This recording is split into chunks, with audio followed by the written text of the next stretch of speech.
Good morning, Dana and Audrina. One of the things that we're already seeing from President Trump is a push for Republicans currently in the Senate to find a way out of the shutdown, because he has blamed that at least as part of the reason that he believes the Democrats showed out just yesterday. One of the big questions, though, is going to be whether the Democrats look at these wins yesterday as a real hard playbook for the midterms, or just maybe a bit of a sketch for where they could go as they look to next year. An election night sweep for Democrats. In New York City, Zoran Mamdani, a 34-year-old Democratic socialist, is set to become the Big Apple's first Muslim mayor. Hope is alive.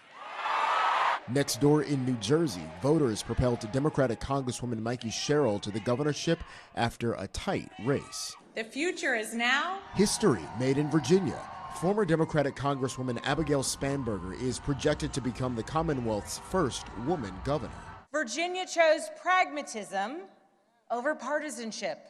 On the other side of the country, California voters overwhelmingly appear to have approved Governor Gavin Newsom's Prop 50, a plan to temporarily redraw the state's congressional map to favor Democrats, a response to efforts by Republicans in Texas and other red states at the request of President Trump. What a night for the Democratic Party. CBS News exit polls show that the economy and President Trump played a big role in how folks cast their ballots yesterday. It's something that we heard from voters here in New York. I think this vote, even though it's a local election, did have major impacts on how the two major parties have control across the country. Overnight on social media, President Trump said pollsters blamed the GOP losses in part on the history-making government shutdown and posted this cryptic message: "And so it begins." And we are seeing President Trump now shifting his focus to the economy. He's going to be speaking at an event in Miami later on today, likely going to be talking about and trying to tout some of his economic successes. Interesting, because the economy, as we mentioned in that story, was one of the reasons folks said that they voted for the Democrats in some of the races that they did. Always interesting, Jared, in politics. Thank you. Well, these elections didn't change the House or Senate, but could they influence how both parties get ready for the midterm elections next year?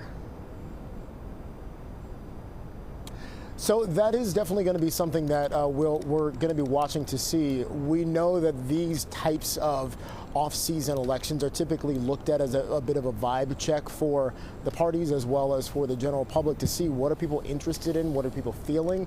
There's been a lot of conversation around Mamdani's sort of bold approach to politics, seeing himself as somebody who is not willing to back down and who's willing to fight. On the flip side, we saw the two governors that won are a bit more moderate. And so how is the Democratic Party going to pull from these successes and figure out where some of these wins can apply in various parts of the country?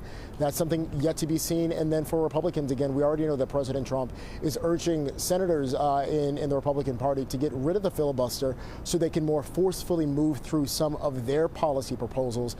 Just today, during a meeting with those senators during a luncheon, he said that if they don't get rid of the filibuster, they're not going to pass any legislation, and that won't be good for them, is what he told those lawmakers. So again, we'll have to see if there are shifts in that direction as well, and what that could mean for next November.